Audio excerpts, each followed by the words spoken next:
You and I are going to have a good conversation about retention and churn because what we're studying is the purchasing behavior and the different sort of viewership trends that consumers have.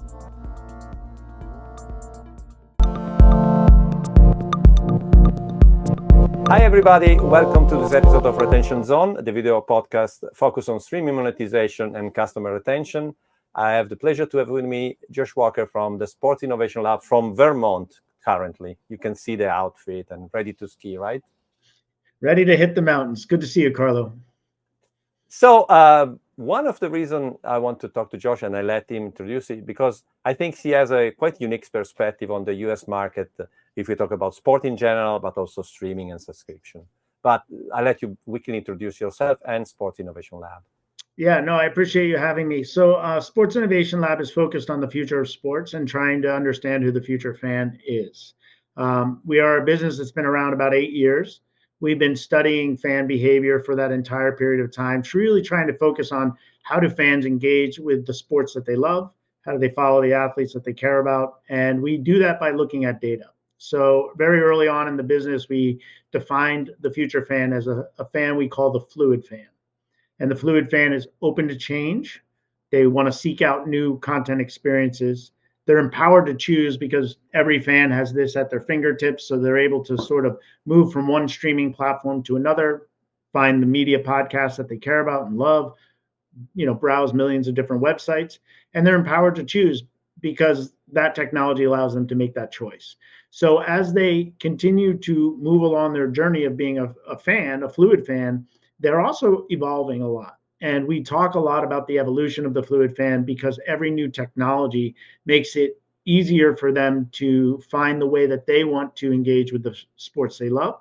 And I'm glad you're covering streaming because that's the primary technology now that allows them to really seek out whether it's scripted content or live content. They can do that at their own pace with their own technology, whether they want to use a VR headset or they want to use a gaming console or they want to use a social media site. These fans are always evolving as new technology makes its way into the marketplace. So that's what we focus on. And we help brands and media companies and agencies and even the leagues and teams themselves figure out who the future fan is. Oh, fantastic. So that's very on point on what I want to discuss and ask you. In general, what is your view of the current scenario of US market for streaming, especially focused on sport a bit in general, and then we go a bit more in detail?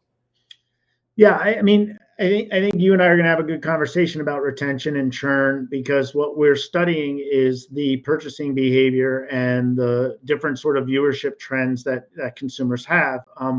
We start with purchasing and the transaction data. So you can look at subscriptions that are either through credit cards or debit cards to understand when did they start a subscription, when did they end a subscription.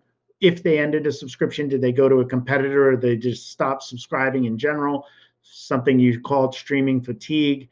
So we can monitor that very closely through purchasing data. We also have partnerships with ComScore, and we're about to announce a partnership with Antenna. Those are two companies in the US that really focus on media consumption, like how long did you do something? How many websites did you go on to? What did you search for? So we're building out this really important flywheel, if you will, that says, did you watch? Did you buy? Did you go? Because we have ticketing data, we have viewership data, and we have purchasing data. And so that can give you a very good understanding of how much of an impact does streaming have on this fan's behavior, both economically and by time, spent.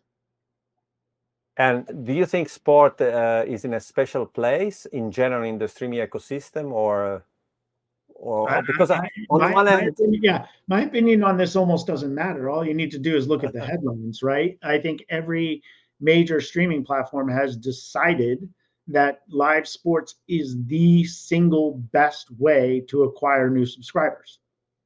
Full stop, period. End of story. Like that is something that Netflix has decided, Amazon has decided, Hulu has decided, Paramount Plus has decided. Everybody in the US has said, if we're going to compete in the streaming wars, and they call it streaming wars for a reason, the competition is absolutely intense. They need live sports on their platform. And what live sport they acquire, how they use those rights, is something super strategic to each one of them. Apple obviously made a heavy investment in MLS. Yep. You know, you see Netflix getting the Christmas games from the NFL. You Wow. see really large investments by NBC with the NBA. All of these things are strategically designed to drive their streaming business. Absolutely. And one thing is, you mentioned subscription fatigue, no? But is it true? Is it real? So is like fans now keeping only one or two subscription because they cannot afford it, or they don't want to have so much complexity? What are you seeing, obviously, with data that are focused on sport in this case? Yeah, it's a very difficult question to answer, and I'll tell you why. There's definitely on the economic spectrum people who can afford multiple subscriptions tend to.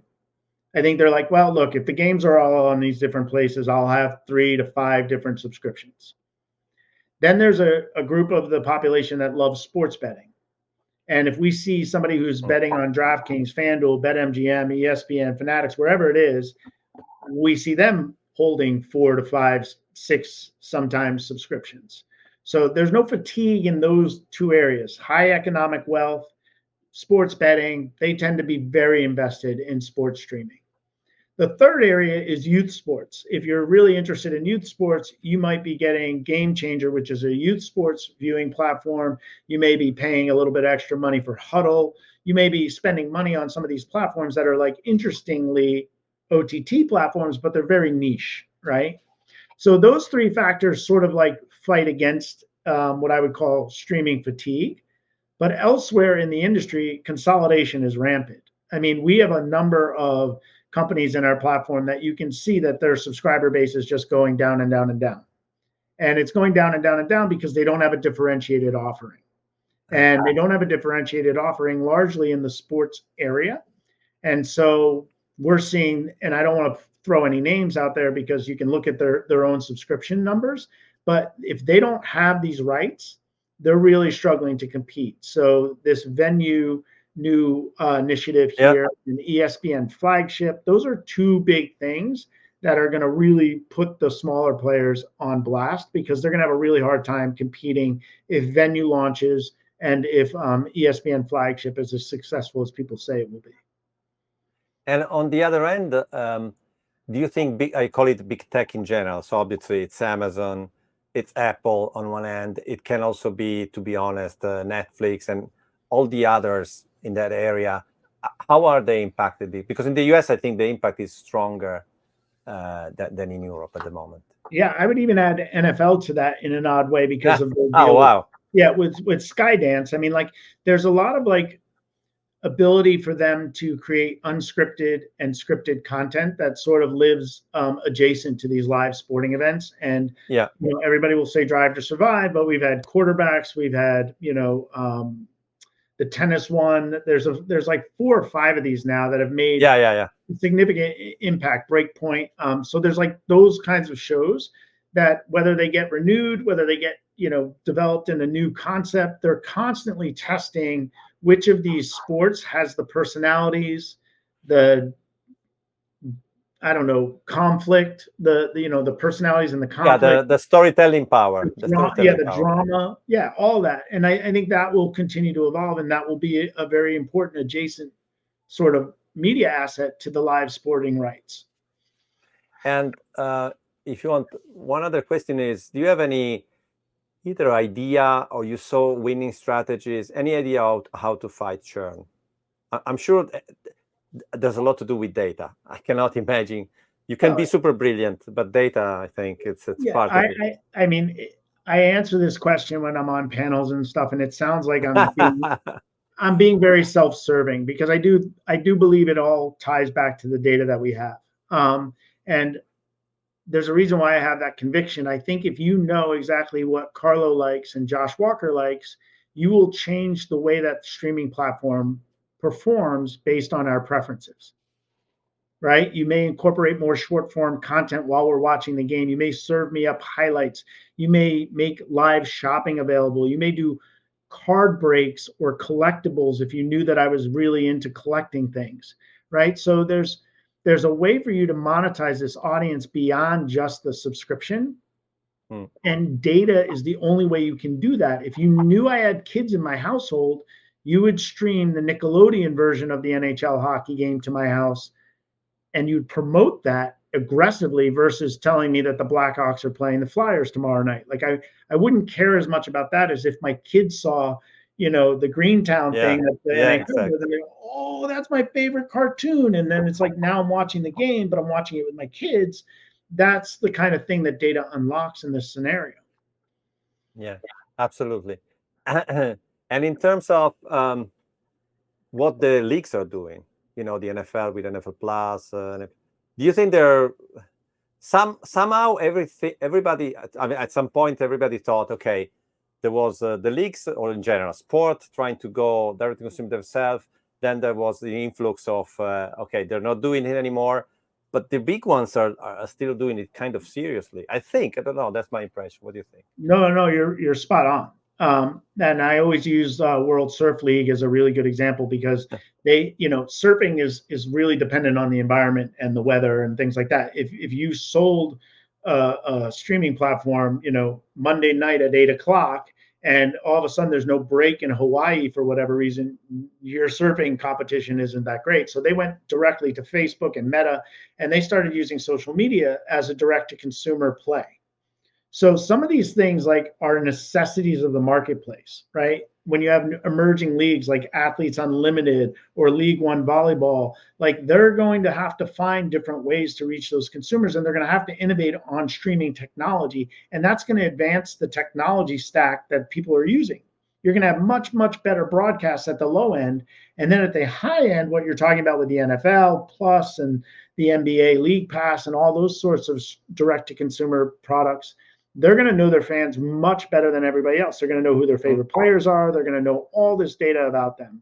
And I only can imagine that being able to serve those consumers exactly how they want to be served is going to make a huge difference for them to be successful with their own bet in the OTT space, in their own bet in the streaming space. It's a diversification play, right?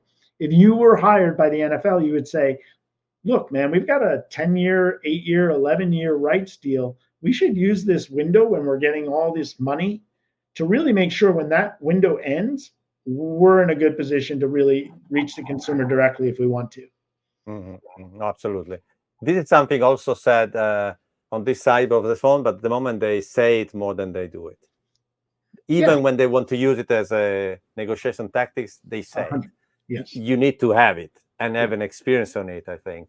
And yes, but at some point, means. I think you're right. And I think Europe does this more than the US, actually. They do use it as a negotiating tactic, right? And I think that's, this, it's got to change.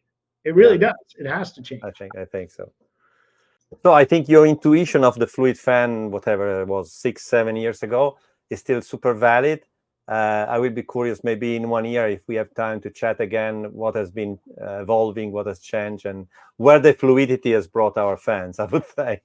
Yeah, well, one of the things that we're very eager to kind of continue to measure, we've had this data now for 3 years. We've been working with it for 7, but we can look back 3 years and find the same consumer and follow them.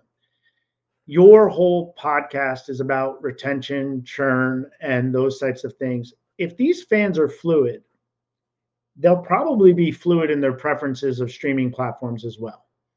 And that won't necessarily be fatigue, but it will be their power to choose and switch. So I think what the streaming platforms really need to think about is, how do I make it so hard for you to switch that when the NBA season is over and I don't have MLB rights or I don't have soccer rights, how do I keep you? And they can use economic incentives or penalties to make it hard for you to leave, or they could be putting in unscripted content or scripted content at the end. And there could be different things that make it so hard for you to switch that even if your favorite league isn't on that platform, you're sticking around for the next season. And I think if you look at that, if you monitor that, and if a year from now you and I talk again, we'll know if fluid fandom actually applies to streaming platforms as much as it does to team and player preferences. Absolutely. Yeah, I absolutely think that's correct. And on the other end, the fact that the seasonality of sport is something that doesn't exist in other type of entertainment. It's both obviously how the game is, but also an opportunity and a challenge because of that, especially for media is a challenge, I think. It has been. Va bene. So great thank you, Josh. Great talking to you. Thanks for having me. It's always good to see you, my friend. And we'll meet at some conference soon. I'm sure we will. Ciao, Josh. Thank you. All right.